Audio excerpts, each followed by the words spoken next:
Brett, how you doing, man? Did I see a photo of you with your daughter at Kauffman Stadium recently, right? Yeah, Labor Day. I went up there and had her drive over from school in Kansas and took her to the ballpark that I grew up going to games in. And it cost me a day of football prep, but it was nice to take it off a little bit of time on Monday. Not a bad way to take a day off of football prep. Hey, before we get into your matchup, which is Nebraska against Colorado, Matt is in Stillwater. His dad walked in during the show, handed him a bunch of basketball cards that he thought had been lost to a tornado or just were lost because his parents didn't take him over to the new house. It brought up some of the first cards that we remember from youth. What are the baseball cards or whatever sports cards that you remember from your youth that stood out, and do you still have any of them? I think I've got all of them. I've got them probably stored in different areas. Some of them probably aren't handy, but yeah, no, I would say Topps cards back in the late 70s, early 80s, probably my first memories, and they weren't nearly as well designed as they are now. They aren't as pretty as they are, not as glossy or whatnot, but I loved every bit of them, and I don't know how many, 15, 20,000 of them probably someplace. Maybe, the other thing I've done, Phil, the other thing is I've started to get a brand new set every year of Topps, and I don't open them. I just put them in the closet. I don't know if that's like a 401k X plan or something, another alternative plan, but someday, whenever I croak, my kids are going to find like 30 years of complete sets of Topps. Sounds like some hoarding going on there, Matt. A little hoarding. Yeah, well, it got me thinking. Is it a Noah Lyles rookie card? Is it a Caitlin Clark rookie card? What would be the card right now that you would want? Like if you're like, hey, let's get a card so in 50 years, I think Caitlin Clark would be up there. That's a great idea, Matt. I'm going to head out this afternoon and pick up as many as I can just to start loading up before all the masses buy up the CC22 cards. Smart move. I'm surprised you don't have them by now, being that you're a huge Iowa fan and you've been to at least one of her games. I think you've been to more than one of them. I have a couple, and she's having just an incredible stretch. I mean, my goodness, is she playing well? And every time you flip around, the TV ratings are 1.5, 2 million for Indiana Fever games. So she's taken over the world, and good for her. What about, I was going to speak about this Colorado team. What about a Travis Hunter? He played 129 snaps last week. I think Phil had brought that up. Is that sustainable? What are your thoughts on Hunter and Sanders, the quarterback? Which one of those guys do you think will be the better pro? I think it's Hunter, but I'm with you, Matt. I'm curious about the sustainability. And we don't get a chance to talk to the coaches like we do if we were calling the game on television. But I'm fascinated to know, how do you train for that workload? And then do you have to back it off in the course of the season in order to play that many? And the funny part is, when you go through the game notes, it's not just those snaps. He played another 8 snaps that were called back because of penalty. He's out there on special teams. He never comes off the field. There was some issue with a 4th down change of possession last week, and he was the only guy in the field.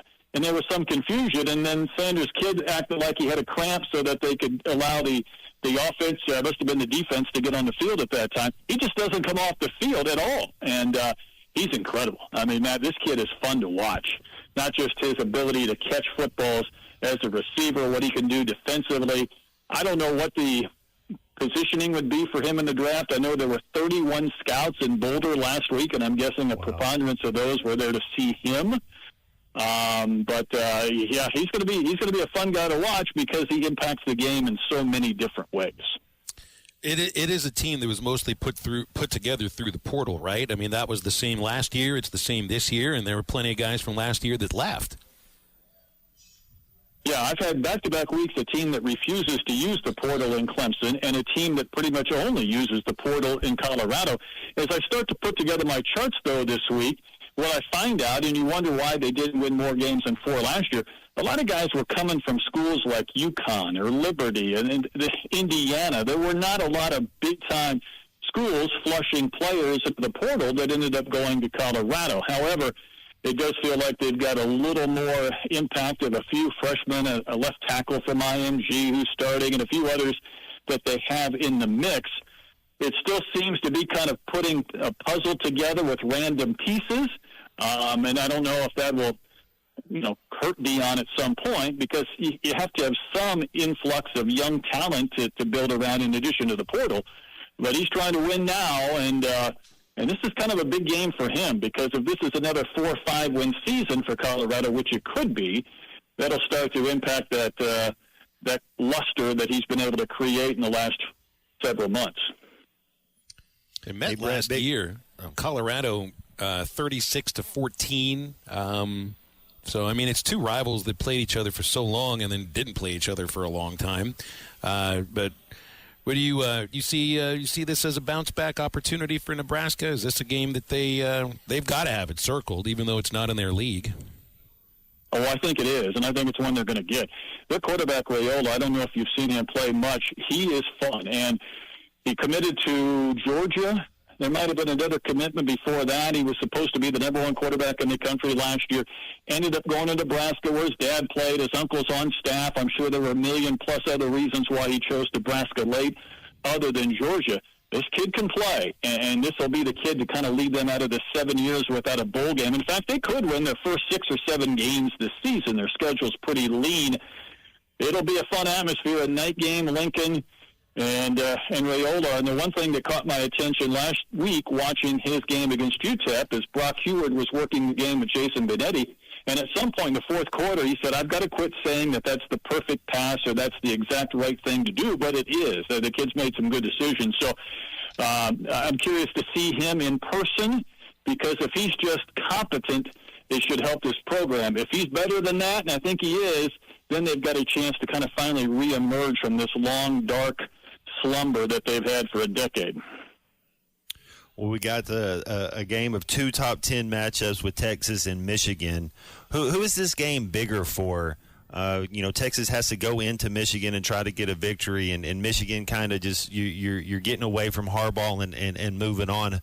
Who do you see winning this game, and who is this game bigger for?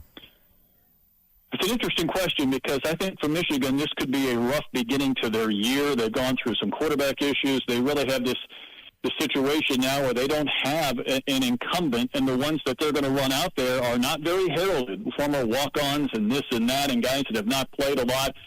And it could be ugly if these kids can't play, depending on who they settle on. For Texas, I think this is an important game only because it allows them to generate some momentum, as they did last year, winning in Tuscaloosa. I think they're the better team. Ewers is clearly the more established playmaker between those two teams. Going into Ann Arbor is never easy, regardless of Michigan's playing well or not, when it's 107,000 fans or whatnot. But I don't think that will intimidate Texas per se. If they win this game, then again, they keep this possibility of being one of the 3 or 4 SEC teams, maybe 5 that make the playoff. And it also keeps Ewers probably in the mix of maybe 5 or 6 guys as early Heisman candidates. So I do think Texas can get this win and kind of keep Michigan from building any momentum. But it will be the game I'll be watching at 11 a.m. I know you got Georgia again next week, which makes it twice in a 3-week period that you've got the Bulldogs, and they'll play Kentucky next week. But, you were on the call for Georgia-Clemson, which looked like a defensive slugfest for the first half, and then Georgia just runs away with it in the second half. And while you're watching that game, are you thinking to yourself, Clemson's toast? They're playing a really good team. Maybe they'll show out a little bit in the ACC, but it is not the program that we've understood it's been under Dabo up until maybe last year, not this year. Right. They win 9-10 games, and obviously for them, that's a different standard than if Arkansas would win 9 games where there'd be great excitement. They're in trouble, and they don't have quite the playmakers, and that's obvious. The receivers they ran through that program when they were going through Deshaun Watson and Trevor Lawrence were big time. They don't have that. They're still decent in aspects, but they aren't good. Now, then again, the entire ACC seems to be a mess outside of Miami with Florida State. What a disaster that has been. Clemson with a loss. Even Virginia Tech was getting some attention. They lose at Vandy. So I don't know what they'll look like when they start playing ACC competition. I will say this, though, guys. Georgia is pretty good. And then I know they don't have Brock Bowers or Ladd McConkey or some of their running backs that they had last year or some of the running backs they're supposed to have this year, but they are tough up front. And normally when teams run into the line against any other football team, maybe you get tackled and you fall forward for a yard. Maybe the pile moves a little bit. When you run into the line against Georgia, there is no lean, there is no fall. It's like you're running into a wall and there's nothing there. They're tough, they're strong. They don't have maybe quite the position players they've had in years past, but they're still going to be a 10-11 win team and probably right there in the mix for the SEC again. I think it said something they were on their third string running back, right? It's like, and still suspensions, injuries, yeah. Hey, Brett, the ACC looks like it's up for grabs this year with Florida State already falling to 0-2. I wonder, too, how much they're thankful about going to that trip to Dublin and then coming back and just kind of looking a little lethargic against a tough Bill O'Brien Boston College team. Is this the year where maybe Miami gets over the hump and wins the ACC? I think it could be. They've invested a ton of money. They're spending money like an SEC program in order to kind of find some relevance again, maybe a little bit like Nebraska, trying to get back to where they used to be. It's Florida State. Maybe we should have seen the alarm bells kind of coming off because of the way Georgia Tech ran against them. Boston College did the same thing. They're running for 6-7 yards. They're blowing these guys off the line of scrimmage. And then when you kind of factor in, I was stunned when I heard that Florida State stayed in Ireland for a day to sightsee on Monday after their loss against Georgia Tech. Then they fly back Monday, and even though it's not a short week because they're playing on Monday, you got to believe Tuesday was an interesting practice coming off jet lag and whatnot. They look like a team that just didn't quite want to be there. And when you start 0-2 and you've gone out and spent a year telling people you're too good for that league, and now you're 0-2 in league play, boy, that's a rough start for FSU.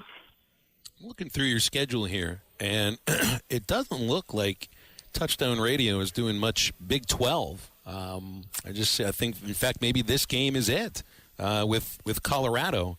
That's interesting too. I mean, I know you got Miami games. You got a Miami alum that's working the games with you. You're going to want to do SEC games and Big 10 games, obviously. But this is the one Big 12 team you'll see, right? Right. We used to try and go to Texas every year, and we're going to see Texas, but obviously they're SEC. We tried to get to Oklahoma when we could.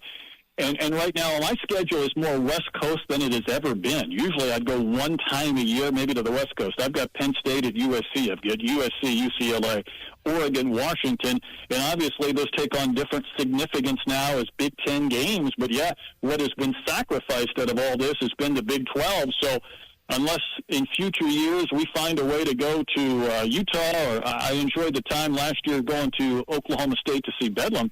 But I think we'll see a lot less of that conference and a lot more of the extended Big Ten and SEC. Well, we're at Stillwater. Let's end on a thought on Arkansas versus Oklahoma State. I think the Hogs have a great chance in this game. I'm not predicting a win, but I think they're going to show up. I think they're going to look like they belong, and maybe they will pull off a win. What do you think? I think it's fun to watch.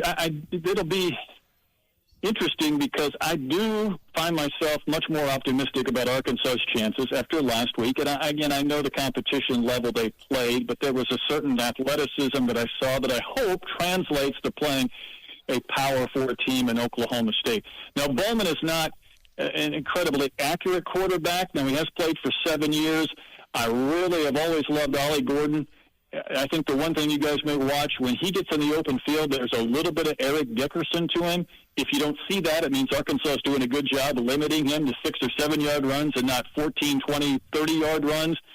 The one guy who I'd be curious to see if he can make big plays. Oklahoma State wasn't able to stop big plays last week, and it really frustrated Gunday, and that's what Arkansas did well against an inferior opponent. Can they do that? And then can Oklahoma State get some big plays? If it's not Ollie Gordon, the one guy, Rashad Owens, is an interesting receiver. Now, I know I saw him twice in person last year, Bedlam and the bowl game. Guys, in the 2 games I saw, he had 20 catches for 300-plus yards.